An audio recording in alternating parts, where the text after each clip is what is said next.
This presentation is an analysis of a research study regarding all the feels, which is what the authors describe as a tool that provides additional information to the spectators of video game streams for the purpose of increased emotional connection and enjoyment. The question the authors of this preliminary study set out to answer was whether or not a viewer or streamer's experience of video game streaming can be enhanced through the use of a HUD, or a heads-up display, that shows off various biometrics pertaining to the streamer. This, in the All the Feels tool, included things like heart rate, facial recognition to detect emotion, and skin conductivity. And in the process of exploring this question, the authors also encountered the question of how to actually measure the level of engagement in the viewers of a stream. It's important to note for later reference that this study was conducted prior to a good number of Twitch updates, so the authors actually run into a few problems while trying to quantify this. And finally, the authors directly state that their intention is to focus on creating engaging and flexible dialogue and interaction among streamers and spectators through their All the Feels tool. In doing so, they hope to use an interactional model of emotion rather than an informational one. After their study, the authors concluded that the All the Feels tool that they developed increased perceived connection between the spectator and the streamer, while offering an engaging and enjoyable experience for spectators. They likely reached this conclusion because the few people who were able to actually interact with the All That Feels tool and were inclined to give feedback about it had overall positive reactions to its usage. It's important to note that I say the few people because I think only 17 people actually gave feedback on the tool, and the authors had no real way to track viewership at any given moment during the stream, and I'll talk more about this later. However, the viewers that did respond seemed to agree that the All the Feels tool did help them feel more connected to the streamer than without the tool. While testing the hypothesis, the authors set up a stream with a female Twitch streamer who generally streams primarily video games. The authors do mention that the stream was advertised over Facebook, Reddit, and emails. However, it's important to note that they did neglect to mention how exactly it was worded while advertising it.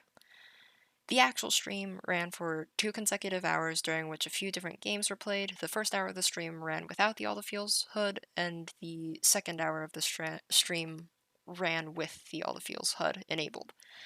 Feedback on the tool was collected from viewers through a survey sent at the end of each hour into the chat. The survey asked questions about feelings of connection with the streamer, the level of enjoyment, and the frequency with which the spectator actually checked the All the Feels tool, and other similar questions.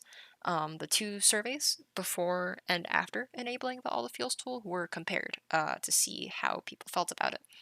In addition, the chat was actually monitored for mentions of the tool itself or specific data provided by the tool, as well as for general activity.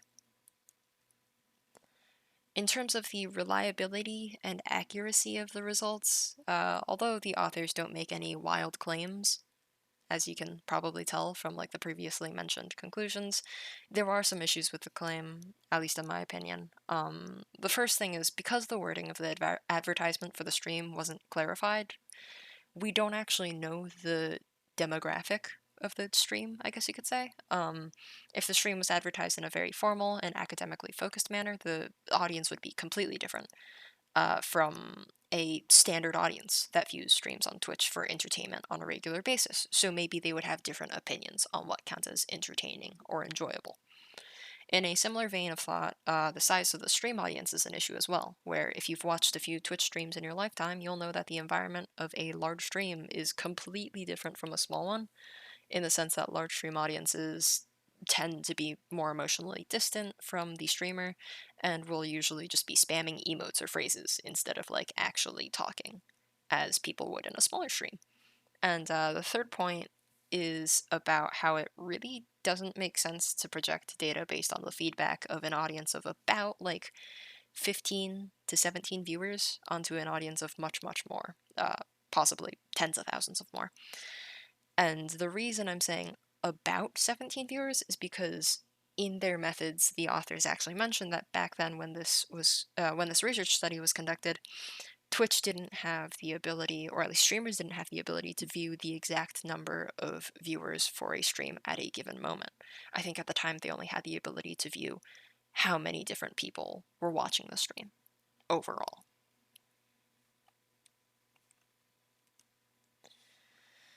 In terms of how this relates to Kling's argument, to clarify really quickly which specific part of Kling's argument I'm talking about, because if I'm being completely honest, I wasn't sure which one I was supposed to address.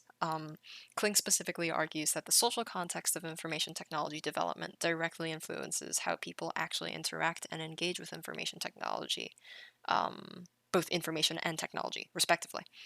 In this sense, the topics and areas that this preliminary study ventures into is completely fitting. Biometrics is something that would otherwise be completely ignored in a field regarding streaming or video games, but by giving them the social context of additional entertainment or emotional connection between an audience and streamer, like the authors do with the All the Feels tool, biometric tools gain some amount of value within this field. Because otherwise, like, without something like the All the Feels tool that the authors specifically developed for this purpose, there would be no reason to bring things like skin conductivity or heart rate or facial recognition for emotion into things like video games and streaming. And yeah, those are my citations.